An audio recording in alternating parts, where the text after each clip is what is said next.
Hello everyone, I'm Kristen Olsen-Stone, and I'm going to show you today how to paint this beautiful vase of tulips, and also, and more importantly, how to change the lighting of any reference photo where the lighting is flat. This photo looks like it was just taken under a regular LED light somewhere, and there's no obvious light and shadow. And light and shadow can really make your paintings look more dynamic and interesting. So it's a great skill if you can change the lighting, and I'm going to show you how to do that today. So the lighting that I'm going to change this one to is going to be backlighting. If you haven't already done so, please take a minute to subscribe to my channel, like this video, and send me a comment. I really do love to hear from you, and I reply to all of the comments. So I'm going to start by drawing. I'm using a permanent ink pen. If you draw with ink, you want to make sure that it's permanent so that it doesn't run when you paint over it. You can also use a pencil to do your drawing, but I really like the look of pen with watercolor paint. So this is a pretty simple drawing for the vase. It has a nice little pedestal part underneath.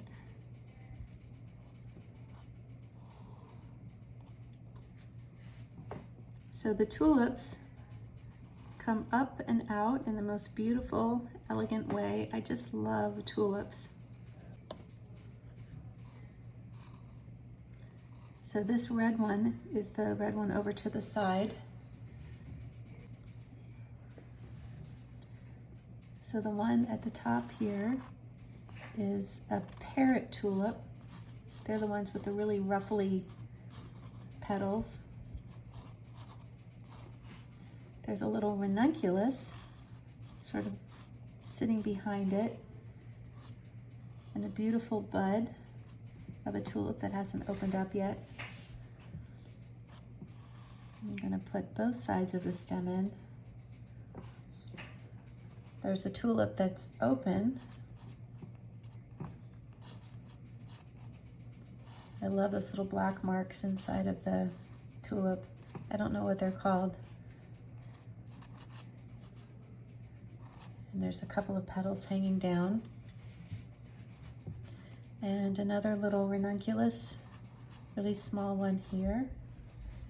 And a couple of daffodils. And a couple more tulip buds.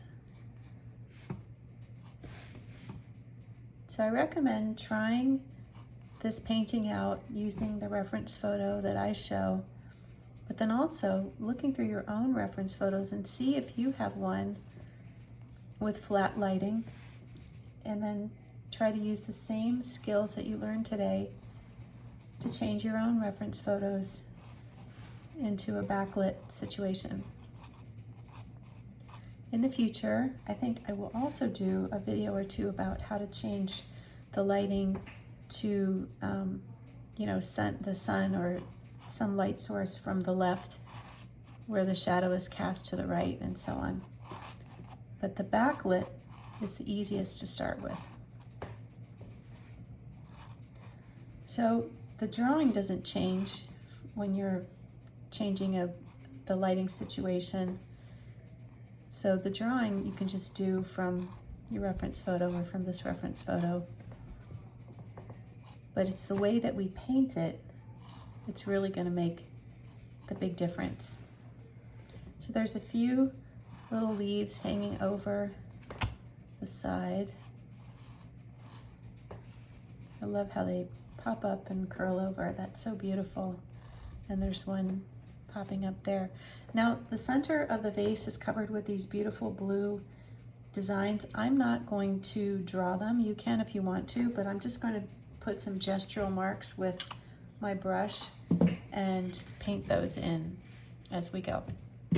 So I'm going to start with a number 6 silver brush, black velvet brush. These are all Rembrandt paints, and I'm going to start with Rembrandt Cobalt Blue, and I'm going to make some nice beautiful gestural marks I can do a couple of flowers. My goal is to have a variety of hues of blue. So I'm going to have some brighter, more greenish blues and also some deeper blues, but I also want to make sure that I have a variety of values. So I'm going to have some darker blues and some lighter blues. So now I've picked up some ultramarine, which is darker, but I'm going to make it even darker by adding some violet to it. And the violet that I have in this palette is quinacridone purple bluish. So if you haven't heard from me in a while, it's because I've had a terrible cold. A cold that was so bad that I didn't feel like I could record a video. And so anyway, I hardly ever get sick. It's very unusual for me to get anything like this. I can't even remember the last time I had one this bad, but anyway, I'm back and I'm not 100% better, but I was well enough that I thought I could record a video for you.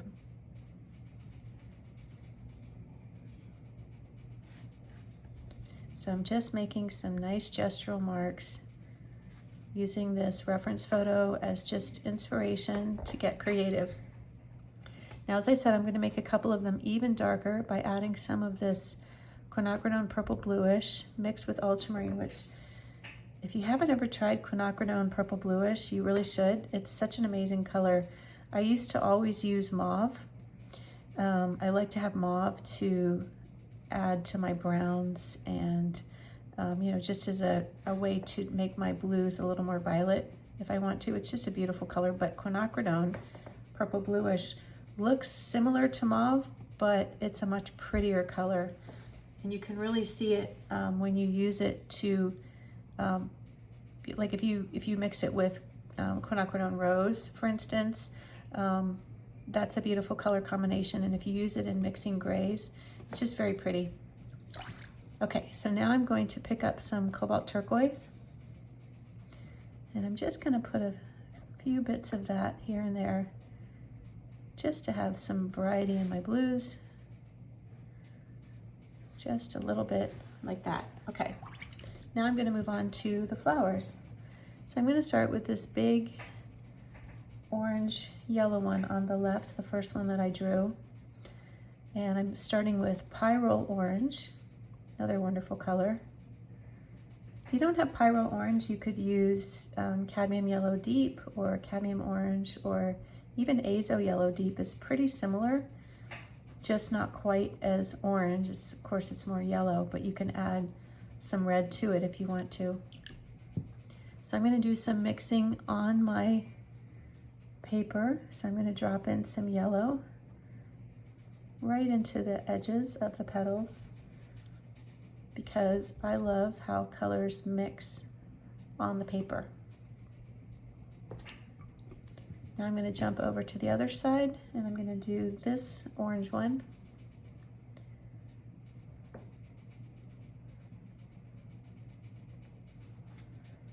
And same idea with color. I'm going to pop in some yellow at the tips of these petals.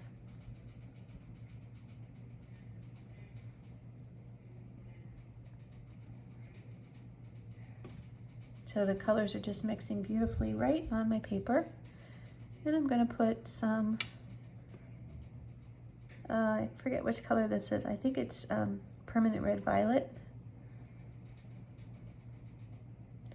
right at the base of those tulips. Now, while I have those orangey reds mixed up, I'm going to lightly paint in these buds at the top, which are sort of a light salmon color. So to make salmon, you want to just mix pink and orange. Very easy to make a salmon color with pink and orange. And one more on this side. So I'm making my watercolor lighter by just adding more water to it. Now I'm going to get into making these beautiful pink parrot tulips. So I'm starting with Rose, which is a semi-transparent watercolor. and just putting that down lightly, kind of going with the ruffly feeling of these petals and just kind of wiggling my brush around as I paint. Now I'm rinsing my brush and coming back in with just plain water. I want to have really soft edges on these petals. And I'm going to come back and do the same thing with this one. So they've got 3 of these big pink parrot tulips, and then some of the orange ones, orange and red, so fabulous. I really love this picture. I love, or I seem to be very attracted to pictures where there's a lot of complementary colors. So the orange tulips in the picture are so close to the blue and white vase, and I think that's what really attracted me to it. So I'm just lightening the center of this one. I got a little heavy-handed with my paint. Now I'm going to soften the edges of the petals. I want to make sure it's not too rounded, that it has some petals that are sort of sticking up and out. I always like to make things a little more expressive, color-wise and shape and line-wise too. Next is the one that's slightly open, where you can see the black parts inside. So I'm just going around the edges. Again, I'm just going to come back with some water. Soften those edges with water.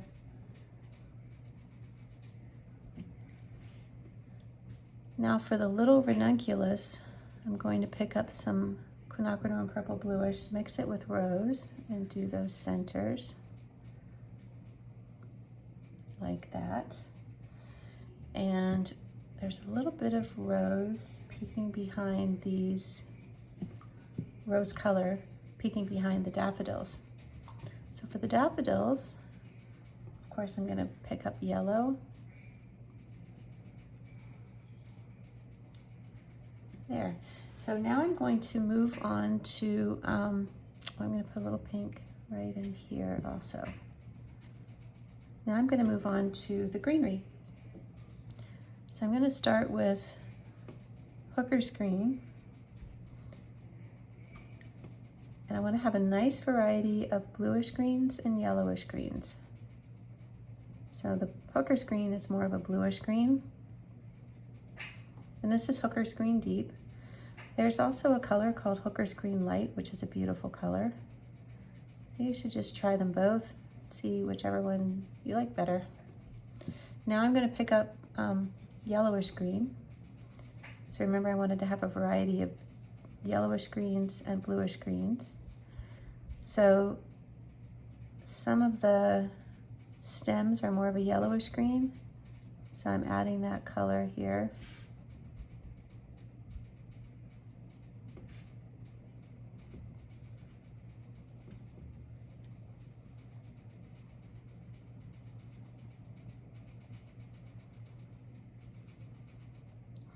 And a little bit right there. Okay, so the next step is to let this dry, and then I'm going to show you how to do the light and shadow effects. So now it's time to change the lighting. So what we're going to do, or what I'm going to do, is show you how to mix a 3-color gray. If you've seen any of my other painting videos, you'll know that one of my favorite 3-color grays is cobalt blue plus quinacridone rose, which I think is this one, yeah, and yellow ochre. So it's a red, a yellow, and a blue. So you can pick any red, yellow, and blue, but I really prefer that mixture. It's just my favorite. I think because I like the texture that the cobalt blue gives to a painting when it dries. So I switched to a bigger brush. This is a number 8. It's a little softer, and I've used a lot of water, and I'm going to very lightly paint over my blue pattern right down the center of the vase. And I'm going to leave the edges white because if you imagine light coming from behind, the center of the vase would be in shadow and the outer edges would still be very light. So I'm just painting the shadow all the way down to the bottom, and now I'm going to put a cast shadow in, so the vase is casting a shadow down onto the table. And I'm going to rinse my brush and come back in with water, and I'm just going to soften the edges, and I'm going to soften the edges of this shadow as well. And that's how we're doing the vase. Now, it's my style to leave little bits of white when I paint, so I'm just gonna leave those little bits of white, but if you wanna fill the whole thing in, you can. So I'm gonna do the same approach to each of the flowers, but I'm not gonna be using this 3-color gray. That was just for the vase and the cast shadow. And I'm going to make a darker pink for the pink tulips, and so I've mixed quinacridone, purple bluish, rose, and a little quinacridone rose, and I'm going to put that dark color, I'm going to layer it over the center of the flower. And I'm going to rinse my brush again, and I'm going to just soften the edges and keep that center dark. Now I left this white because I am going to put the detail of those little black bits that are inside of the flower. So I'm going to repeat the same procedure here, same colors with the next flower. So I'm going to do this one. So in the reference photo, this flower has a lot of dark petals on the outside, but if something is backlit, it wouldn't look that way. All the dark part would be centered. So I'm just kind of going through the center of the flower with that dark color, rinsing my brush again and coming back to it with just water and softening the edges so that it just sort of blends in with the lighter pink, but it's still concentrated in color in the center of the flower. So now I'm going to do another one. So just going through, repeating this process. So this one, same thing. I'm going to put this dark color right in the center here. Rinse my brush, come back with some water,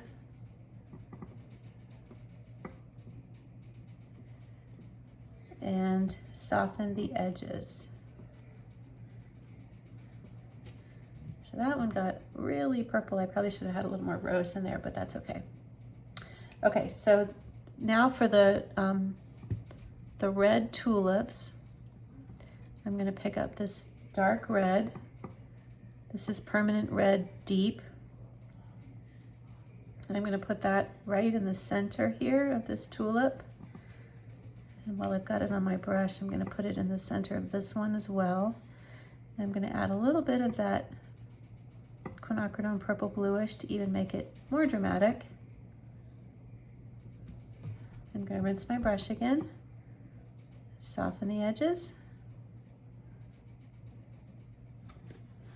You see how it's already starting to look like light is coming from behind?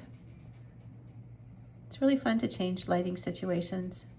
It's kind of magical, I think.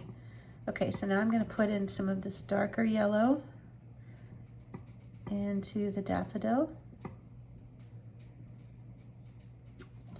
And for the tulips that are lighter colored, I'm going to put a darker red center on those. And you want to make sure you don't paint to the edges. You want to restrain yourself and just keep that dark color in the middle. So if it's something small, make sure you don't make too big of a stroke of paint. Now for the greenery, I'm going to go back to this hooker's green, but I'm going to add some red to it because I want it to be darker and grayer. And I'm going to go into the center where the leaves and stems and things are coming out, and I want to concentrate the darks just in the center. And just a very fine line of it into the center of the stem, and also this leaf. And now I'm going to rinse my brush, and I'm going to come back in and soften the edges of these greens ever so slightly.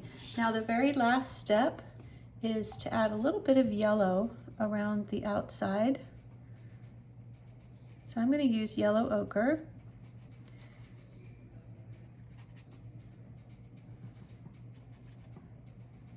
And just come around the outside of the vase and the table, and also up around the flowers. So you want to add a lot of water, you just want a little bit of pigment, and you want to make it kind of light and washy. And it's could be, you know, you could leave your background white and it would look just as pretty, but I think it's nice to put the yellow color in. I just think it looks more finished that way. So I'm going to put some in up here as well.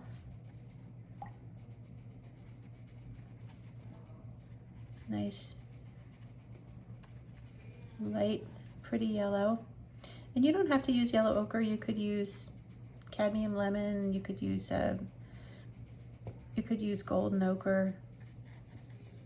Really any color you want, but just something to take the white away I think is nice.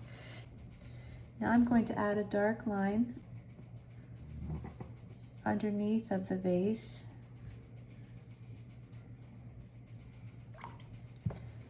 Because I just wanted to have that, I don't know what, I'm not sure what the right word is, security. Security is not the right word, but to make it look stable, I guess.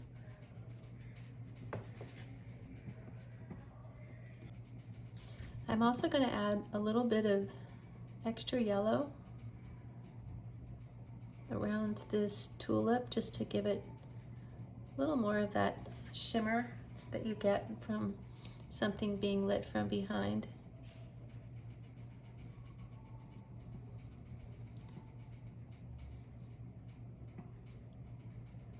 Same with those flowers. Oh, I missed a stem. And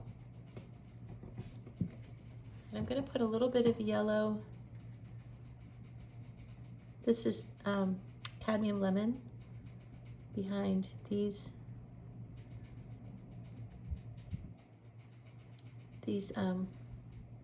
green leaves and stems. So you can see how that really adds to the backlit look. And I think I'm going to add a little more orange. These look a little too faded, even though they are in the picture too. So I'm going to add just a bit of quinacridone rose.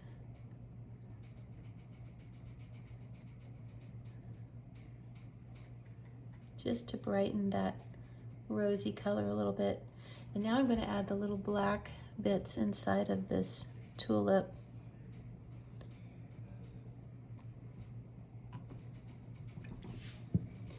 So that is how to paint a backlit vase of flowers.